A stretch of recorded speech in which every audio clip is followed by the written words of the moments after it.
মঙ্গলবার থেকে শুরু হয়েছিল মিনার মণ্ডল অর্থাৎ দেউচা গ্রামে এই টুলু মণ্ডলের যে আত্মীয় তার বাড়ি থেকে প্রায় 28.5 কোটি টাকা উদ্ধার, 15 কেজি সোনা। যেই সোনা উদ্ধার পরেই কিন্তু দেখা গেছিল চাঞ্চল্য ছড়িয়েছিল এই বিপুল পরিমাণে অর্থ উদ্ধারের পর। তারপরেই কিন্তু যে টুলু মণ্ডলের নাম উঠে এসেছিল তার আত্মীয়র মুখে থেকে, যে ইতিমধ্যে মিনার মণ্ডল গ্রেপ্তার, তাকে 8 দিনের পুলিশ হেফাজত দেওয়া হয়েছে। এবং তার মুখ থেকে উঠে এসেছিল যে এই অর্থ অর্থাৎ এই বিপুল পরিমাণে অর্থ এবং এই 15 কেজি সোনা টুলু মণ্ডলের। এবং তারপরেই দেখা যায় বীরভূম জেলার বিশাল পুলিশ বাহিনী যতগুলি ডেরা এবং বসত বাড়ি, সেই বাড়িতে কিন্তু ইতিমধ্যেই তল্লাশি শুরু করে। যেমন এই বাড়িটি দেখাচ্ছি, এইটি হচ্ছে টুলু মণ্ডলের বসত বাড়ি। সেই বসত বাড়িতে কাল অর্থাৎ বেলা 12টা থেকে শুরু হয় তল্লাশি, যেখানে চিরুনি তল্লাশি প্রতিটি রুমে চালানো হয় এবং যে কর্মীরা থাকে তাদেরকেও কিন্তু একটি ঘরে কিন্তু তারা বসিয়ে রাখে পুলিশি পাহারায়।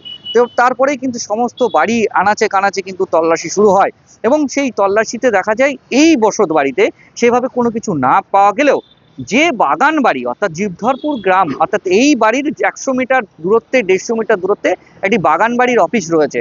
সেখান থেকে দেখা যায় একটি সাদা বুলেরো করে বিপুল পরিমাণে বস্তাবন্দি ফাইল পাচার করছিল এবং গ্রামবাসীদের সেই নজরে আসে এবং সেই গাড়িটিকে আটকে রাখে এবং তৎক্ষণাৎ পুলিশকে খবর দেয় এবং সেই পুলিশ গিয়ে ওই গাড়িটিকে ইতিমধ্যেই সিজ করেছে এবং সেখান থেকে বিপুল পরিমাণে যে ফাইল, সেই ফাইল কিন্তু গোপন ফাইল কিন্তু উদ্ধার করেছে।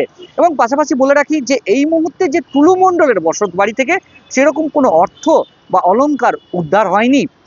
এই বাড়ি থেকে পুলিশ কিছু ফাইল এবং সামান্য পরিমাণ অলংকার উদ্ধার করতে পেরেছে এবং রাত্রি 1টার পর পুলিশ কিন্তু সেই এখান থেকে বের হয়েছে সমস্ত কিছু এই বাড়িটিকে সিল করার পর।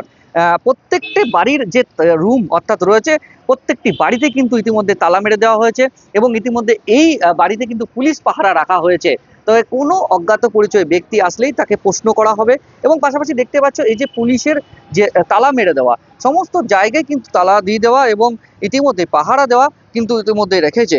এবং এই জায়গায় বলে রাখা হচ্ছে যে বাগান বাড়ি থেকে শুরু করে টুলু মণ্ডলের যতগুলি বাড়ি রয়েছে, সোৎসালের বাড়ি থেকে শুরু করে সব জায়গায় কিন্তু চিরুনি তল্লাশি কিন্তু ইতিমধ্যেই শুরু হয়েছে। এবং ইতিমধ্যেই যে মিনার মণ্ডলকে আটক করে এবং গ্রেপ্তার দেখানোর পর দেখা গেছে পুলিশি হেফাজত রয়েছে এবং অপরদিকে তার যে ম্যানেজার তাকেও কিন্তু ইতিমধ্যে যে তল্লাশি শুরু করেছে। তার যে অনুষ্ঠান ভবনে একটা বেসরকারি অনুষ্ঠান ভবন তৈরি করেছিল, সে গজিয়ে ওঠা যে বেসরকারি অনুষ্ঠান ভবনেও কিন্তু ইতিমধ্যে তল্লাশি শুরু হয়েছে। সব মিলিয়ে কিন্তু এই বাড়িতে থাকা যারা কর্মী ছিলেন তাদেরকেও গতকাল রাত্রে এখান থেকে সরিয়ে দেওয়া হয়েছে, বার করে দেওয়া হয়েছে। এমনকি তার বাড়িতে থাকা যে যে গৃহপালিত পশু সেটাও কিন্তু ইতিমধ্যে বার করে দেওয়া হয়েছে এবং পশু সেই সমস্ত কিছু ব্যাগ সমেত সেই সমস্ত কর্মীদের পুলিশ কিন্তু এখানে থাকতে দেওয়া হয়নি, কারণ এই বাড়িতেই টুলু মণ্ডল কিন্তু থাকতেন।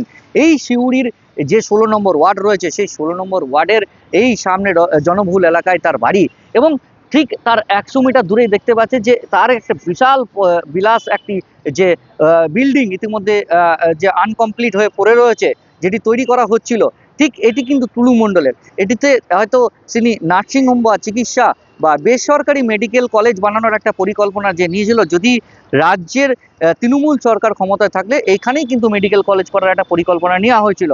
তবে সব মিলিয়ে দেখা যাচ্ছে সকাল থেকে রাত পর্যন্ত যে তল্লাশি একাধিক জায়গায়, তবে তার বাড়ির থেকে বসত বাড়ি থেকে কিছু না পাওয়া গেলেও তার আত্মীয় স্বজন এবং তার যে কাছের মানুষ রয়েছে তাদের বাড়ি থেকে একাধিক ফাইল থেকে শুরু করে একাধিক নথি কিন্তু তার উদ্ধার করেছে পুলিশ। সব মিলিয়ে কিন্তু টুলু মণ্ডলের যত সম্পত্তি রয়েছে সেই সম্পত্তিতে কিন্তু ইতিমধ্যেই পুলিশ সিজ করেছেন এবং তালা বন্ধ করেছে। সব মিলিয়ে ইতিমধ্যেই সমস্ত প্রায় বসত বাড়ি থেকে শুরু করে সব কিছু কিন্তু পুলিশের নজরে রয়েছে এবং এই মুহূর্তে কিন্তু টুলু মণ্ডলকে পুলিশ ইতিমধ্যে খোঁজার তল্লাশি রয়েছে এবং তার যার বাড়িতে এই সম্পত্তি পাওয়া গেছে তাকেও কিন্তু যেমন গ্রেপ্তার করেছে, পুলিশ হেফাজত নেওয়া হয়েছে। একের পর এক জায়গায় কিন্তু টুলু মণ্ডলের বসত বাড়ি এবং বাগান বাড়ি, অফিস, একাধিক জায়গায় যে তার যে কর্মচারীরা ছিলেন তাদেরকেও জিজ্ঞাসাবাদ চলছে। তার যে গোপন ডেরা সেখানেও কিন্তু যেখানে ব্যবসা চলতো সেই ব্যবসাতেও কিন্তু সেখানে কিন্তু পুলিশ একের পর এক গতকাল কিন্তু তল্লাশি শুরু করেছে এবং এই সব মিলিয়ে কিন্তু দেখা যাচ্ছে এখনো পর্যন্ত এই বসত বাড়ি থেকে সে পরিমাণ কোনো কিছু না পেলেও তার আত্মীয়র বাড়ি যেমন মিনার মণ্ডলের মতন একাধিক আত্মীয়র বাড়ি থেকে একাধিক ফাইল, কোথাও অর্থ, কোথাও অলংকার উদ্ধার হয়েছে। বীরভূমের সিউড়ি থেকে পার্থ দাস, একেটিভি বাংলা।